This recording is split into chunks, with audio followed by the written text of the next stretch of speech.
Uh.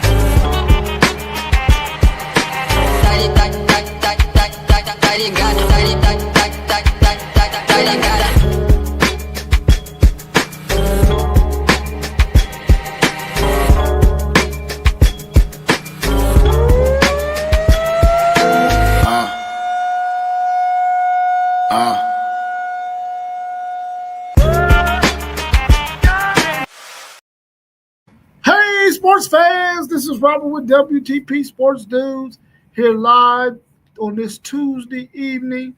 Here with my man Post Game of the Post Game Podcast. How you feeling this evening, bro? Hey man, I feel great. It's always a good time to talk these good sports. So let's get to it, my man. Yes, always great to see you on the show with us, so we can do our thing, talking sports. I'm glad you was able to make it this evening. We might get a couple of more guests to come in, but until then, we're gonna give a shout out to our sponsors, Super Cat Nano. That's Super Cat Nano. You can find him on YouTube. Also, that Nano was spelled Nayno. Super Cat spelled with a K. Nano. Hit him up on YouTube. I'm telling you, his music is fire. We also got our man Kevin Bird and his wife. They got KT's Good Eats LLC. They got a catering business where they cater some of the best food you will ever taste in your life. Hit them up on Instagram at Kevin J Bird. That's Bird spelled with BYRD on Instagram. Go check out the photos that they have or all the events that they've hosted and cooked for. Go check it out so you can see what kind of food they offer. Also, his sister owns Social Nutrition Sips and Good Conversation, where you can get a nutritious shake and you can also get an energy tea. Go check her out at 3136 South Hamilton Road, just south of Refugee Road here in Columbus, Ohio. Go check her out. She has some really, really good products. Also, our young man, the Chief, has his own apparel line. That's The Chief. That's DECHIEF.5991. You can find him on Instagram and on um, TikTok. Instagram and TikTok. Well, tonight we got a show of a variety of questions for you, a variety of different sports teams and conferences and all that good stuff. So our first question we got on the docket is dealing with the NBA. The NBA Finals is tied 1-1. What does OKC need to do to get home court advantage back? Yeah, so OKC needs to take one of these two games in Indianapolis. I think they would be better served to take both of them though. But they to get home court back, they gotta at least tie in Indianapolis and get one of these games, which would how that crowd is going to be rocking, how their energy levels is going to be a tough task for OKC. But I think they can get it done, Rob. They've been playing really well, but they get these leads and then they sort of let Indiana get back in it. They're going to have to get a lead and keep a lead, and they're going to have to really try to force Indiana into some bad decisions again on the road so that they can get turnovers. That way, if they can get 24 turnovers like they did in the first game, they could definitely steal one in Indiana and get that home court advantage back. I think it's going to take an effort like that with a bunch of turnovers, and their role players got to make some shots, and their starters got to be what they've been all series, and to win this game, this next one in Indiana, or get one of them in Indiana. they're gonna have to force a lot of turnovers. So hopefully they can do that and get a good lead to the point where they can keep Indiana from making a run to get back in it. Yeah, definitely. That defense has to travel to Indiana. Most definitely, they gotta bring their defense with them in order to get at least tie this series or split it 1-1 on Indiana's home court. They got to bring that defense with them for sure. Yeah, they definitely got to have that D. Our next question is Indiana has trailed most of the time in both games. What do they need to do to get a lead and keep it? They stars Halliburton and Siakam got to be more aggressive earlier, especially Halliburton. They have to play really aggressive basketball on their home court. You're going to be home. You're probably going to get the favorite when it comes to officiating. Your crowd is going to be rocking. They have to jump on OKC early. And to be honest with you, I don't know if they can do that or if that's even their style of basketball. Well, we've seen a lot in the playoffs from Indiana is they'll hang around, hang around, hang around, and then towards the end of the game they'll come out and just snatch the victory away from their opponent. So I just think Siakam and Halliburton have to be aggressive and look for their shots and lead their team offensively from the get go, from the jump of the ball. They have to be aggressive, and that's how I think they get it done. Yeah, it's man, you right about their style of play, man, and being able to get out to a good lead and hold on to it because they're used to sticking around, coming back. Even when they're down a lot, they're able to make runs and get back in the games. And I think they like being in that position because it's their motivation to get back in it. And if they had the lead, I'm not sure how they would handle it against OKC, but they got to figure it out. They got to slow down on their turnovers and make sure that they can make shots and try to get as many second chance shots as they possibly can. I think they can probably take advantage of the size of Miles Turner. Miles Turner, if Chet is on him, he's got a little bit more weight than him, and try to get him in some foul trouble to possibly send him to the bench. But outside of that, they got to take care of the basketball and knock down shots when the opportunity is there for them to do so. Who wins game three in Indiana? Man, I gotta give the slight edge to the Pacers, them being at home, um, and how that crowd is gonna be rocking. That whole city of Indianapolis is gonna be rocking. I can see Indiana coming out and just punching OKC in the mouth and just putting it on them for the whole entire game, all four quarters. I can see the game playing out like that, but I could be wrong. I could be wrong. If OKC can sustain Indiana's momentum and their runs and then make some themselves, keep the game close at the end, kind of what Indiana does to their opponents. If they can just like ride the wave and then the last few minutes of the game come out and take the game from Indiana, I can see OKC winning like that, but I don't think they'll blow them out game three. I think you have to favor Indiana at home.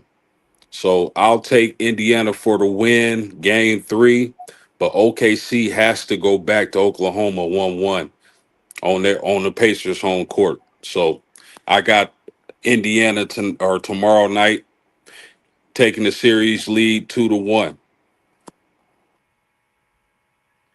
Man, this is a game that both of them they really need this game right here. They both really need this game right here. I think the winner of this game can really set the tone for the rest of the series because both of them have found that they can win a game because they both won one. Indiana, the way they won theirs and the way they've been playing, they gotta turn down on them turnovers because if OKC get this game, it might be over. I'm gonna pick Indiana because they're at home. I think their fans are gonna be in it. They're gonna treat them like they treated New York when they came to town, and I think that Indiana gets this win. It's really almost a must win for Indiana because I feel like OKC has been up big in both games so far, so they know that they can do some things against this Indiana team. I'm gonna pick Indiana to win this game because they need it the most, in my Yeah, opinion. yeah, I'm with it. I think OKC is the better team, but like you said, man, they've had big leads in both games, and in game one they kind of let it slip away. Indiana came back and got the W, but the Pacers need to win this game. OKC, they could lose this game and go back home 2-2. Win the next game, go back home 2-2. If Indiana loses, it might be time to kiss the baby, Rob. Yeah, that's what I'm thinking too. They lose, it's time to kiss the baby for sure. FanDuel Zaya said Indiana has to stop starting these games slow, and Halliburton needs to play aggressive. What's your thoughts on that? Them starting slow, and Halliburton needs to play more aggressive. Absolutely, 1,000%. That's kind of what I stated earlier. Uh, Siakam, Halliburton, especially Halliburton, he got to be aggressive. He got to come into that game tomorrow night with the eye of the tiger, with that mentality that nobody can stop me. I'm the best player on this court, and I'm gonna will my team to a W. So I agree with FanDuel 100%. Yeah, for sure. I agree with him 100% as well. Is there somebody else that can also help them out to keep them from starting so slow? Do they got another guy, like I say, Alcom, if that's how you say his name, Miles Turner, somebody else on that team? Can they sort of help Halliburton out if he does not play as aggressively as he needs to in the beginning of games? Do they got somebody they can go to that can help them do that? Yeah, I think it's my I actually think it's Miles Turner, man. I think Miles Turner, he shows flashes of what he can be. Like he can get you 25 and 15. He got to be that guy. Naismith is another one. FanDuel, that's a good one. And what's my man name? Moret. Man, I can't. I'm butchering his name, but they got a few guys on that squad who could step up and make plays. But I really would want Miles Turner to if Halliburton starts slow, Miles Turner has to be aggressive, in my opinion. Yeah, I feel you on that. All right. What's that name he just said? Yeah, Mathurin. Yeah, McCollum. yeah, he could step up and have a big game, definitely. That dude say, how you know all these freaking dudes' names, man? You becoming the sports almanac of the NBA. Let's switch gears a little bit and go and talk a little bit of WNBA basketball.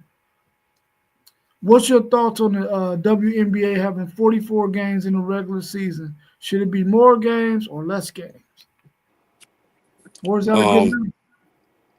I think it should be more, but I'm good with 44 as of now because I think they're going to start expanding soon.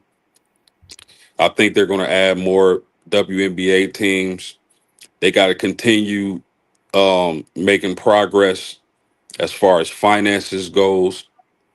And once they get their finances right, you know, increase their marketing, then I think that it's okay to expand the games. But as of right now, 44 is okay with me. The WNBA business wise has some work to do. But once they get to a spot financially where they're good, let's start expanding the number of regular season games. Yeah, I mean, I like the number at 44. I don't think it's time to go beyond the 44. Um, I mean, I guess we don't want to see less either. We got to give them get the people a decent enough sample size so that they can catch on to it and want to watch it. When you mentioned expanding, and I think they should expand at some point because I think we got so many really good college basketball players coming out here lately over the last maybe 8-10 years to where now this thing is building up and you can get some more teams in there and they will be competitive. I don't know. I mean, I guess they can be competitive. I don't know because you got some teams out there that's not very competitive. Um, but I think it's a good number right now.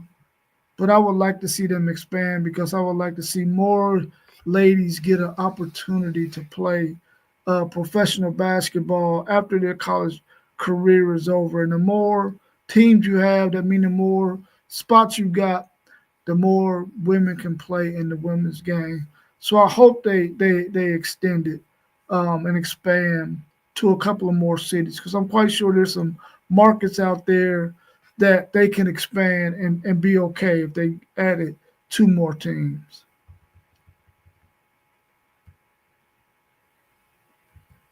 Fandu said the Sky versus Liberty at 8. Are those the two best teams in the WNBA, Fandu? No, absolutely not. You can make an argument for Liberty, but the Chicago Sky, nah, they got a young team. They trying to develop Angel Reese and Camilla. So Sky, no, Liberty, they're definitely in contention this season. Oh, okay. Yeah, I need to start watching them more because I have no idea what they're looking like.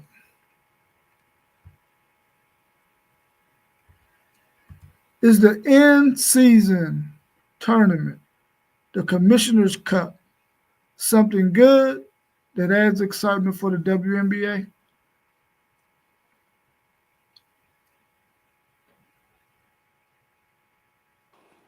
Yes, I think the in season tournament is good, especially for the players. Um, I would say that the fact that it's a financial bonus for the winner of the in season tournament. I think what is it? So 30K per player on the winning team. I think that's a good incentive for them to go out there and ball and try to take home the trophy. 30K might not be a lot to some, especially NBA players, but for the WNBA and the women, that it's good for them. I don't think there's one WNBA player who's going to say, I don't want the 30K. So them having the financial benefit of winning the tournament is good for the ladies. I think it brings the competitiveness out of them because a lot of them are playing for teammates who they know really need that money. So and me just being a fan of the basketball game, I get to see them compete at a high level. So I'm good with the tournament, Rob. Yeah, I think it's a good idea as well, man. To give you something to play for mid season or after so many games. I think they're running from June 1st maybe to the towards the end of June, so they might even be in that. Uh, they might be doing that right now. I guess I don't know.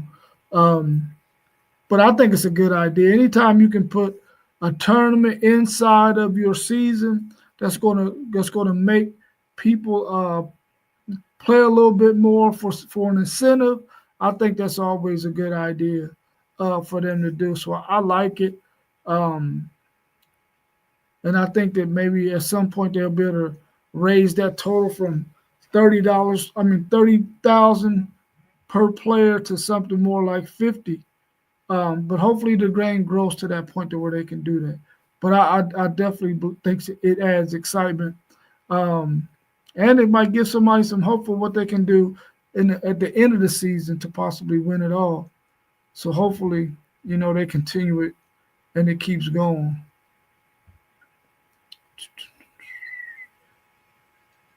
Let's switch gears and talk a little bit of college football. College football recruiting is supposed to be starting to heat up as players are taking their official visits.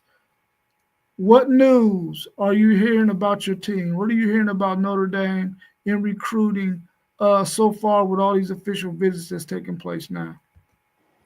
Yeah, so man, this is it's a beautiful thing to see, Rob, because I've heard all through, high school, middle school, growing up, being a young adult, that Notre Dame couldn't recruit with the big dogs.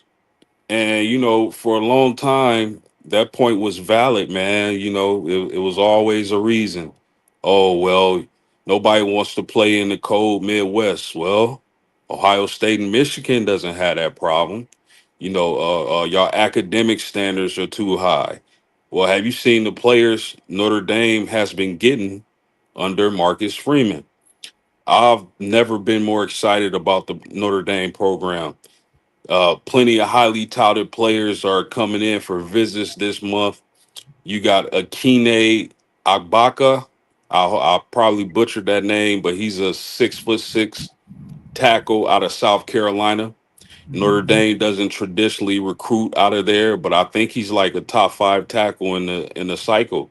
You got Elijah Golden, the 6'3" defensive tackle out of Florida. You got Ian Primer, 6'5" tight end from Kansas, 43rd ranked player.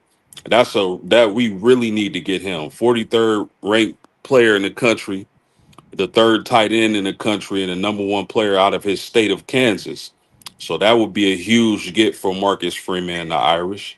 Then you got Caden Finley, son of Jermichael Finley, out of Texas, who Notre Dame is battling your Longhorns to get.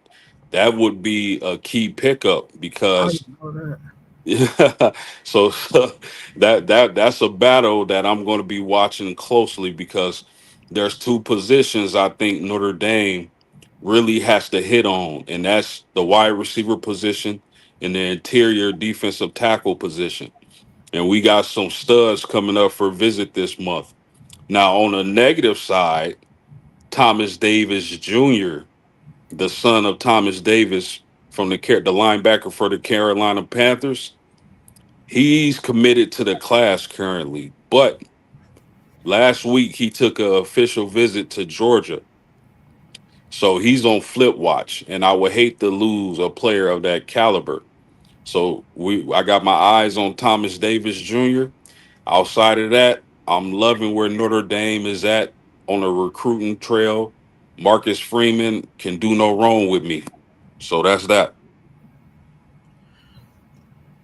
Yeah, for Texas, man, they're in battles with a lot of power forward schools for some big name guys, man, in an attempt to try to stay in the top, well, to try to get into the top five in recruiting for the last 4 years.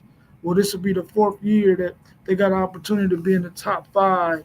And they made some headway because they signed a couple of defensive tackles and they signed a wide receiver, a quarterback. The thing that shocked me though was that they got two guys. Well, they got three guys. They got a long snapper, a punter, and a kicker. Most times you don't think that they're going out there to recruit guys like that because for years Texas have gotten walk-ons to do those duties. But if you've seen what Texas dealt with last year, man, with Bert Auburn, who I believe was a walk on as well, him missing some key field goals, man, in games, and he really was in his head. they went that route to make sure that they could lock in some really good guys.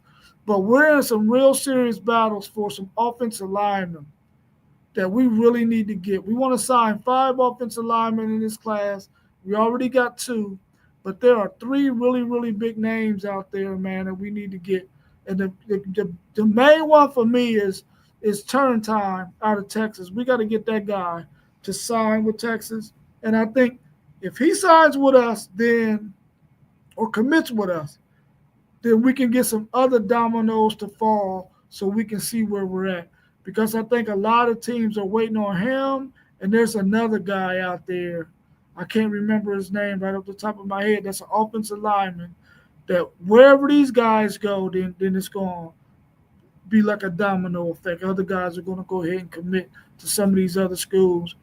We have about 8 to 10 players that we're battling with Georgia for, because we've been in the state of Georgia quite a bit, and I think there's 8 guys out there that we're battling for. I did not know we were battling y'all for Jermichael Finley's son. I didn't know that. I knew we were going after him pretty hard, but I didn't know who else was going after him. So that's good to know, because I hear his son is really really good. We signed or it's after another really good tight end that I think that we might have a chance to get. So I hope that doesn't mess up our chances for Jermichael Finley's son, because I heard he's really really talented as well. Yeah, that kid can ball, man. Anybody out there, when you get a chance, check out his tape. Yeah, I will definitely do that. I mean, on some of the Texas shows that I listen to, they talk about him a lot. I haven't quite seen any of his huddle film or anything like that, but the way they talk about him, he's really really good. Yeah, And he's a talent, man. He's a definitely. I definitely would hate to lose this battle to y'all, man, because I want that kid to be in South Bend for sure. yeah. I mean, hey, we won't know until it's done. And if he's looking at Notre Dame, then he's serious about the academic piece that he's going to get, and the fact that he's going to be playing at a really really good university. FanDuel saying Ohio State is working on Luke Waffle, defensive end, us or Penn State. Uh, Sincere Johnson at Glenville, kid outside linebacker, uh, Richard Wesley. I think we battling y'all for that Wesley kid. Chime in on that. Let me know if y'all we battling y'all for that, or if we got some liking for that Wesley kid. I know it's a couple of linebackers that Texas is after. Okay. I thought I heard that name a few times. Um, so we'll see what happens. I know it's a couple of Midwest kids that we are in the running for, but we don't feel that confident about them, because I think we battling Penn State for a kid, and we don't think that him being in the Midwest, he's going to travel down to Texas. Also, it's us, Georgia, and Ohio State going after the Richard Wesley kid. Okay. Thanks for that, FanDuel. I appreciate it. So hopefully we can we can get in the top 5. So far we got 13 people signed, but we're in the runnings for at least another 10 to 12. I think we're only going to sign maybe 23, 24 guys in this next year's recruiting class. So we'll see how that goes, and hopefully we can get the dudes that we want to get. I really wish FanDuel was on the show right now, because I want to get his thoughts on this, but he can put it in the chat and we'll read it to the fans. The ruling on the Michigan case won't come for several months. Will the coaches and players get punished, or what? What would you think their punishment should be for Michigan? What do you think their punishment should be? Man, you know what? I think what I'm going to suggest is a lot lenient than what they're going to get. The punishment is actually going to be, because if man, if it's me, I'm just suspending Sharon Moore for longer than 2 games. I might even make him sit out a season. But the NCAA is probably going to ban them from the playoffs. for a couple seasons. You know, along with Sharon Moore being punished and having to sit out more games, they probably gonna come down on them violently. Now, with that being said, that's probably not even the tip of the iceberg as to what FanDuel is going to say their punishment should be. But again, if it's me, I'm just suspending the coach for multiple games, maybe set out one year. You know, not bowl eligible, no playoffs, but man, it's no telling how violent they're gonna be when they punish Michigan. So, but yeah, I would me if it's me, I'm just sitting the coach down for a season. Yeah, I think it's going to be all. I don't think that the players they're going to do everything they can not to punish these players, because I think they feel like the players didn't have anything to do with what their coaches did. They're gonna probably definitely suspend Sharon Moore probably for the year. Will they do a bowl ban? Because that would be geared more towards that will hurt the student. No, not really. Because if they go to a bum bowl, they ain't gonna care no way. They ain't gonna care no way. So I think for sure Sharon Moore is getting punished. They're probably gonna get a bowl ban. But And Rob, what if that team goes undefeated this what if they season? go undefeated? That would be, Ohio State did it. Ohio State did. That would be wild, man. But I don't. I really. I'm saying bowl ban, but I really don't believe they're gonna get a bowl ban. I think they're just gonna get the coaches, maybe even find the university somehow. I don't know if they do stuff like that or not, but I don't think that the players are going to get any punishment outside of not having their coach out there on the field with them during games. I think they're going to get the adults in this situation, the coaches, and they're not going to do anything to hurt the players. Yeah, that's kind of where I was leaning. I really don't want to see the players take the fall for this, but I think they gonna come down on the coach real hard. But we'll see. Yeah, I do like what FanDuel said right here too. He said I will suspend Sharon Moore for half a season, bowl ban, lose 5 scholarships, $2 billion fine. I I like all of those except for the bowl ban. I don't want the players to get hurt by that bowl ban. But as far as the scholarships, I'm good with that. I'm good with the $2 million for shit. It could probably be more than that. And then Sharon Moore, half a season, a whole season. But I think they should be able to pick the games too. What games he got to be suspended in? Don't let them pick like they trying to do now and picking all the cupcake games. Donnell was saying, why do they give Michigan, a pass, but they fired Tressel and a bowl ban for the sale of merchandise? Well, the way I'm looking at that situation, Donnell, is the coach should not have been necessarily punished for something that his students did. Now, of course, his players did. Of course, they expect for coaches to be on top of everything that go on in these players' lives, but that's impossible.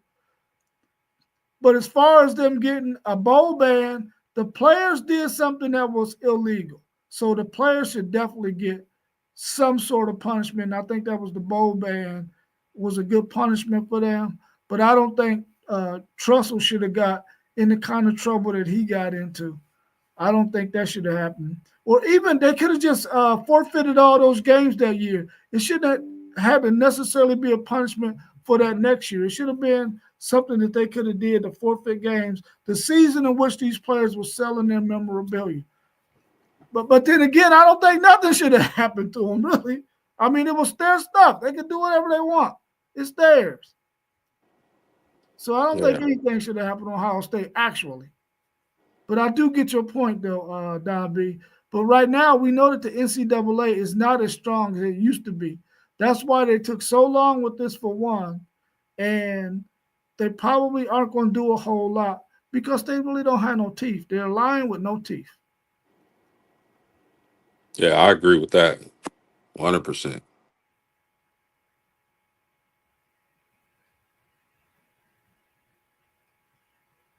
All right, let me make sure I ain't missing nothing.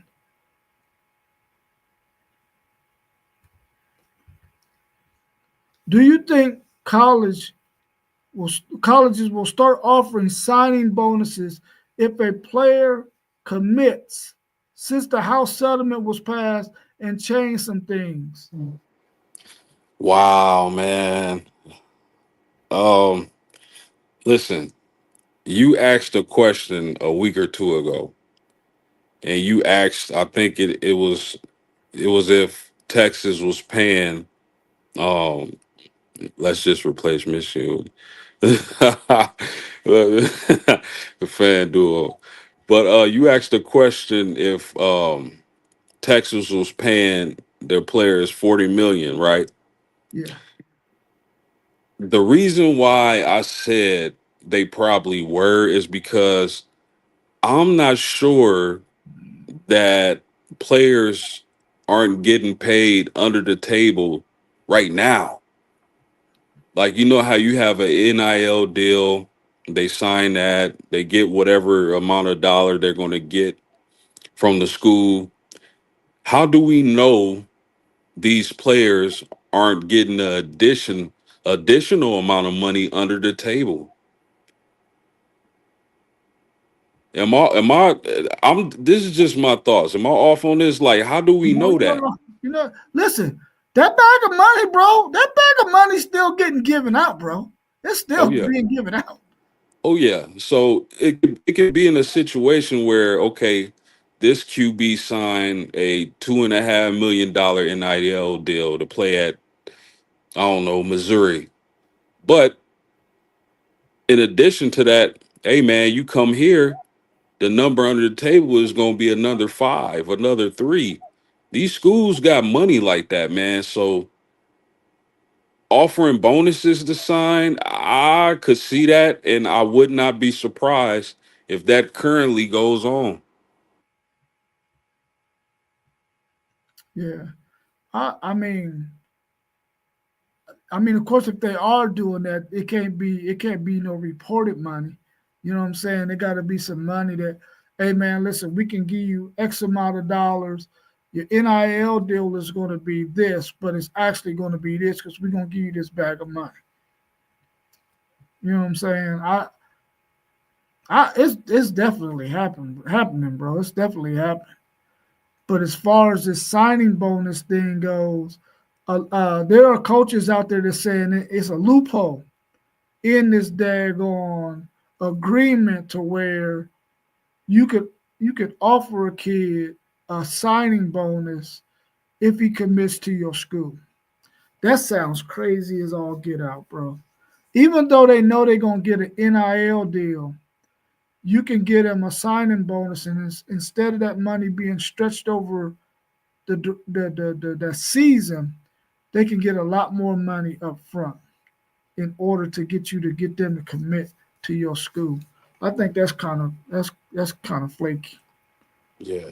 Hey, listen, man. I told my sons, I got two young sons. I told them they can play any sport they want except football. With the kind of money they dishing out, that may change.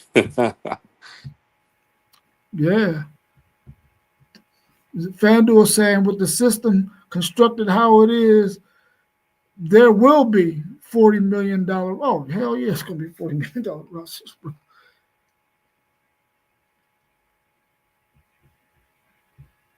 Yeah, for sure, it's gonna be 40 million easy.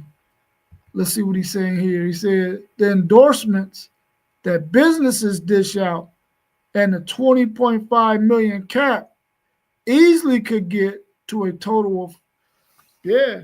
Man, listen, I heard there's some schools out there that got to reconstruct they freaking NIL deals with people because of this new settlement.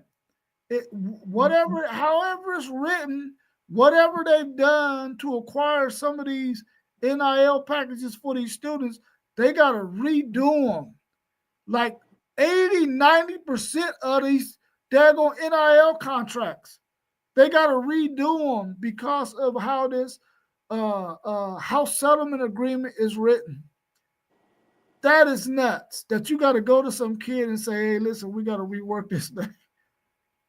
That's not going to sit well with some folks, man. That is not going to sit well with some folks. Yeah, we know you meant 40 fan dude. We was right with you, my brother. We was right with you. What's your thoughts on that? That somebody, because I think Florida is one of those teams that they got to fix like 80 to 90% of their daggone NIL packages that they've already got for kids this year. Since this new house settlement agreement has come, they got to rework those things. Yeah, I think that it depends on the player's background, whether they're gonna be cool with it or not. If a player is coming from, financial means, they probably would be more understanding on the ruling and what the school had to do to fit that in the budget. But if you coming from poverty or not much, you like I don't care what's going on. You told me I was getting this much. That's the amount I expect. And if you can't meet what I'm asking for, then it's time to hit the portal. So it's that easy in college football now. So it's really, man, this is crazy. I never thought growing up I would see college football like this. And again, I'm happy that the players are getting that money. I have no hate on that. That 100% get your money. But I never would have thought it was gonna come to this. This is crazy. I'm finna see how much eligibility I got left. Hey, you gonna go get you some of that money, right? The thing I remember FanDuel saying, we of course this ain't no finished product. They're gonna have to let it play off for a year or two, and then work out the kinks and just keep on revising and fixing it until they get it to where it's right. But man, I would have thought that they would have came up with something better than if somebody got to reconstruct 70 to 80 to 90% of their daggone NIL contracts that they got already. I would have thought they would have been able to, but maybe that's why the judge kept on sending the thing back. And they probably just got tired, like, man, listen, let's go, let's put something out there, see how it works, and we can revisit it in about another 2 or 3 years. I wonder if that was maybe their thinking to try to get that thing done, because I heard that the NCAA, whenever they had to go and fix something, they was had these smart old attorneys, and they was like half doing it, or was trying to come up with some wording that will force the judge to have to prolong it longer than what she wanted to do.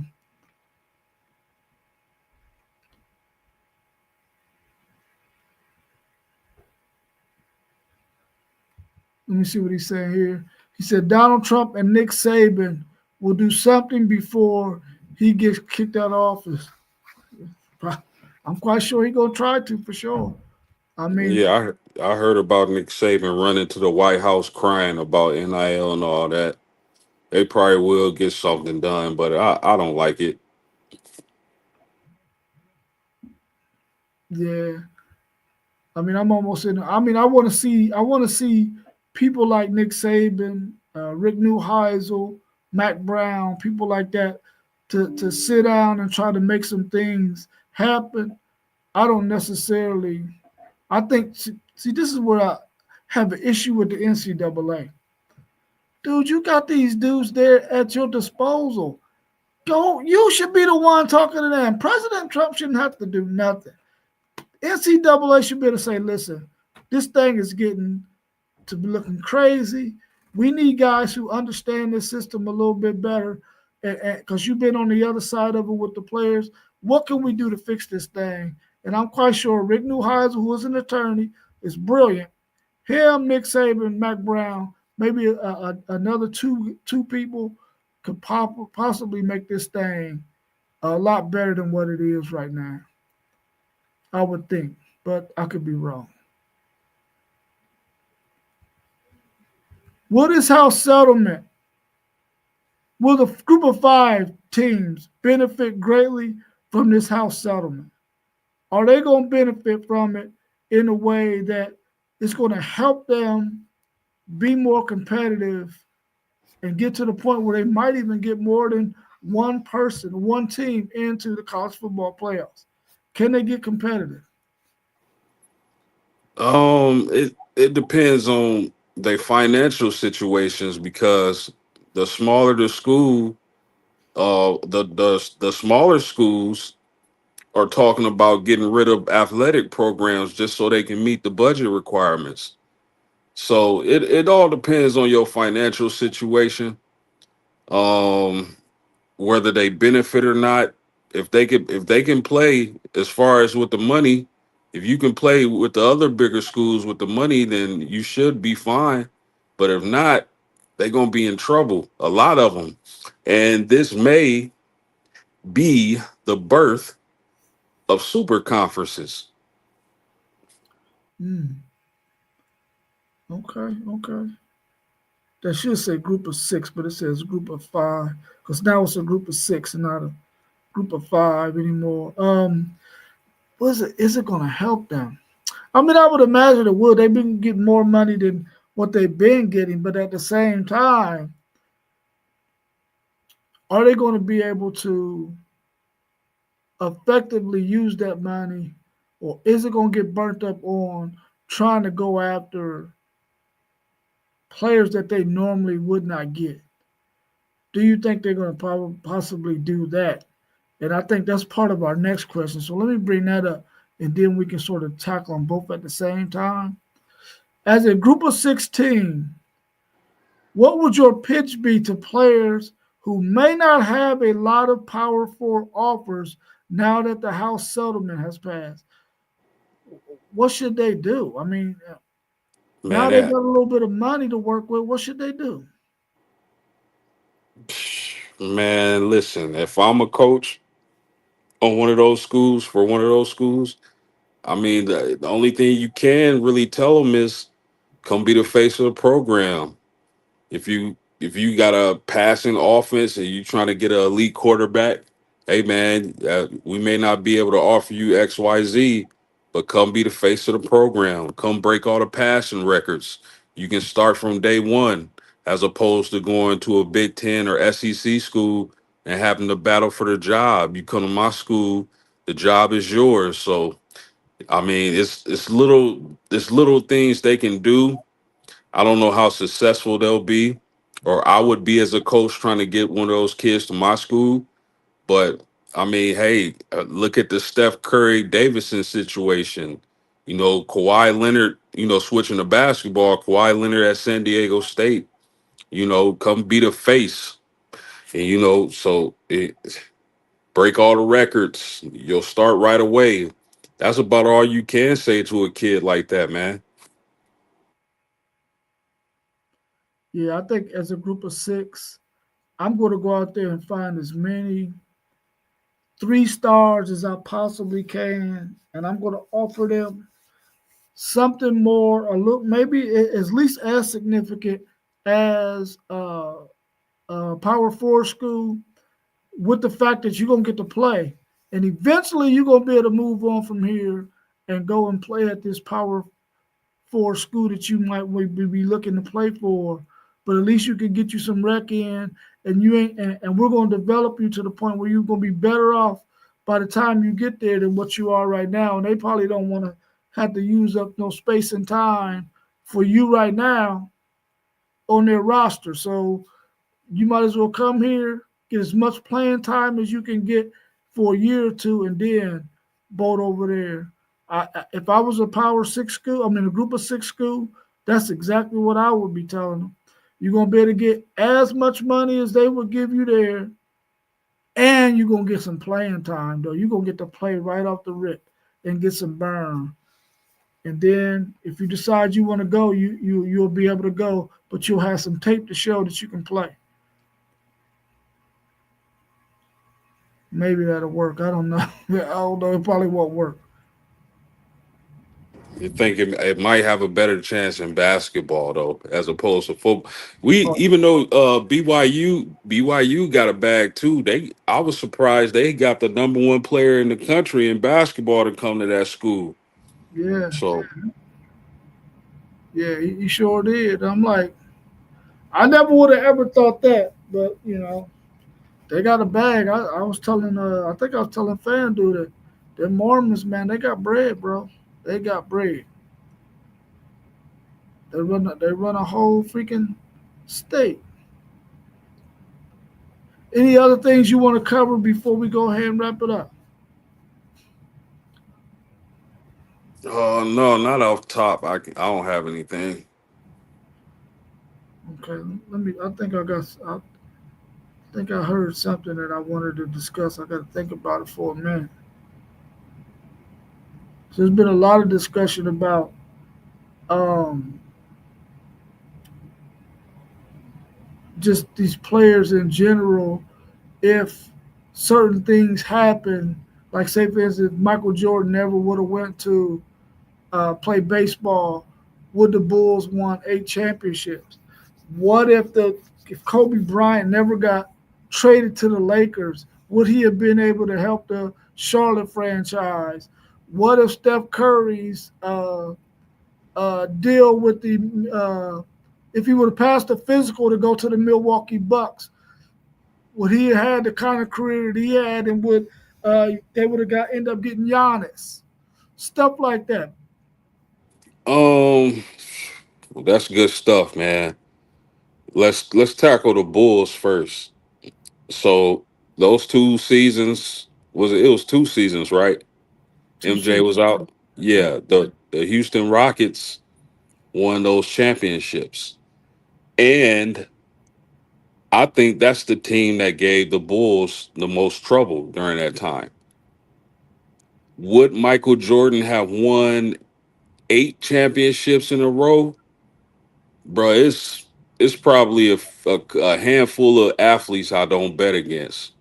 And Michael Jordan and Floyd Mayweather Jr. are two of them. So I would have a hard. I think if he would have still played and they made the finals, that would have been his toughest matchup because Hakeem just would have wrecked shop on the Bulls like he did in all their matchups.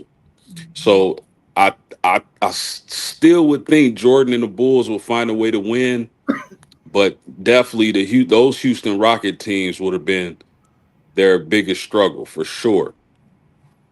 Was Clyde Drexler, was he the off guard again with Houston when they won those championships? It was Clyde, Sam Cassell, Mario Ellie. Yeah, yeah, Clyde was there definitely. Yeah, that probably would have been. They had Otis Thorpe too. Did they have Otis Thorpe? They had Otis Thorpe. Okay, that probably would have been a pretty good matchup, man. That probably would have been a pretty Absolutely. good matchup. What about the Steph Curry one with him and that deal because he didn't pass the physical, so they had to end up sending Monte Ellis as opposed to Steph Curry to the Milwaukee Bucks, where they still would have been able to get Giannis, or their record would have been too good to be in position to pick Giannis where they got Giannis in the first place. Mm, that's a little more challenging. I'm not sure if that trade had got pulled off that Steph Curry will still be he would be as big as he ended up being just because that's a small market team. I don't think they would have won multiple championships. Now, if you're talking about Giannis and Curry, they found a way to get them both together.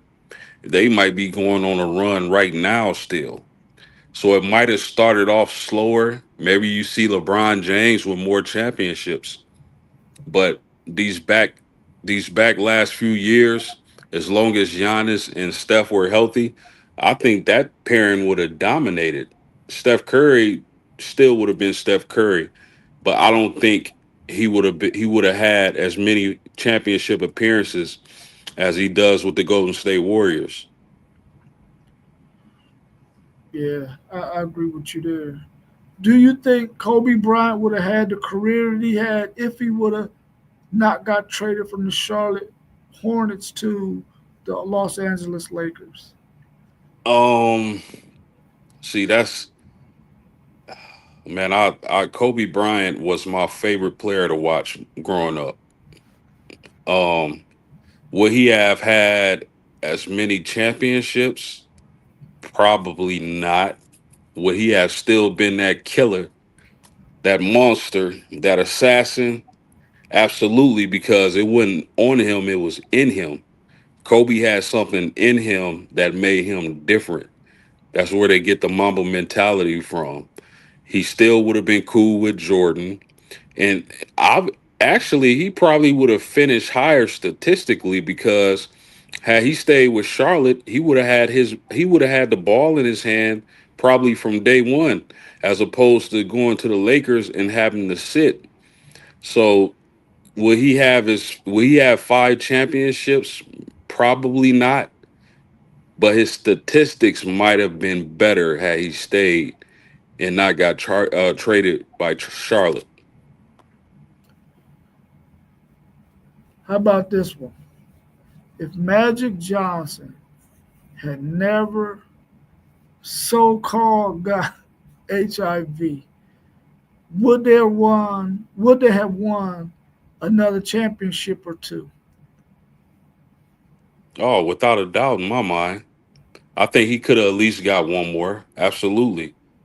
Um, Magic Johnson, he was at when that happened. He was at the age where he wasn't old, but he wasn't young, and I definitely think because Kareem, what year did Kareem retire? I'm Because Kareem retired before that happened, if memory serves me right. You know what? Yeah, You might be they right. I got think he did. I they think he they did. got to the because they played the Bulls in the championship without Kareem. When Yeah. the Bulls won their first championship, I believe their young center was Vladi Divac, if I'm not mistaken. So I think Magic Johnson had that situation not happen. I think he would be undeniably the greatest point guard ever. I still think he's the greatest point guard ever. A lot of people think it's Steph now, but I'm still going with Magic, and I think he would at least got one more championship had he not had that situation not happen. Yeah. What do you think about the OKC situation if Harden, KD, and Russell Westbrook would have stayed together? Would they have won a title? I don't know, man. It's just those Russ and Harden need the ball a lot. KD doesn't need the ball as much as those other two. Um, I'm going to say no because they never won a championship together.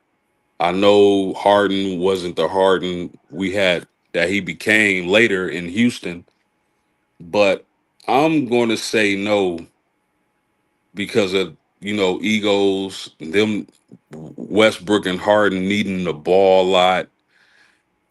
KD upset. So I'm going to say if they stayed together, they would have eventually left each other, and they wouldn't have got a title, in my opinion.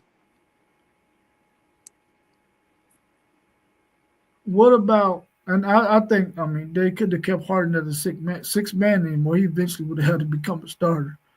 I think at that Absolutely. time he was a six man. Yep. Um, yeah, he definitely would have had to been a starter at some point. What if Rose had never gotten hurt? Sky's the limit. That dude was awesome. I love watching Derrick Rose play basketball. He was just awesome, man. If he never got hurt, and man, we could say that about Derrick Rose, Penny Hardaway, Grant Hill. What's my man for Portland? Um, I forget his name, but it's a few players that are big what ifs. If they never got injured, how great would they have become? And Derrick Oh, Rose, who? Brandon Roy. Brandon Roy. That dude was No. ill. Brandon Roy used to give Kobe problems. I'm just keep it a buck. Brandon Roy was nice. So when you talk about those type of players, I mean, sky's the limit, man. Maybe we having a different conversation. If Derrick Rose never had that injury, that devastating injury, are we talking about, Steph Curry right now? Who knows? That dude had freakish athleticism and he was super fast with the ball. So we'll never know though. But I would like to think Derrick Rose would have been great. Like you've been definitely been talking about him when it comes to the GOAT of the point guards. Back to your Lakers again. If whatever his name, or whoever the commissioner was, back when they tried to do the trade with um, Commissioner Chris Paul. Stern, David Stern, Stern. with Chris Paul going to the Lakers and they've given up older man Pau Gasol. What would that team have been like before the Lakers? Could they have won a title? Yeah, I would like. I've always thought that, man, that was the biggest hater move I ever seen in the NBA. I've always thought that if the Lakers got Chris Paul to pair with Kobe Bryant, maybe Kobe Bryant isn't assuming such a heavy role on offense, and that avoids him from getting the injury. I think Chris Paul and Kobe Bryant, that would have been one of the best backcourts we have ever saw. Maybe they need a piece like a center, and we ready to win champ. Kobe Bryant didn't need much to be a champion, to be in championship condition or contention. You give Kobe Bryant a player like Chris Paul, he's better than every player he's played with except Shaq. I think the Lakers would have won at least one, maybe two championships had that trade not got hated on. Yeah, yeah, for sure, for sure. Well, that's all I had, bro. I'm glad you was able to join this evening, and we was able to talk some NFL. I mean, not NFL, NBA, WNBA, college football, and then go through some more NFL what ifs at the end of the show. We appreciate everybody for joining in. Make sure you hit that like button, subscribe, tell your friends and family that we are doing something here at WTP Sports Dudes, Post Games Podcast, FanDuel Zayas Podcast, Blitzburg Podcast, and also Level Up Sports 10 Podcast. Join us on all of those different YouTube pages, YouTube sites, and we will surely give you what you've been looking for when it comes to sports. We're going to be out of here for this evening. We appreciate you tuning in. Thanks, post game. I love you, bro. Peace. Peace.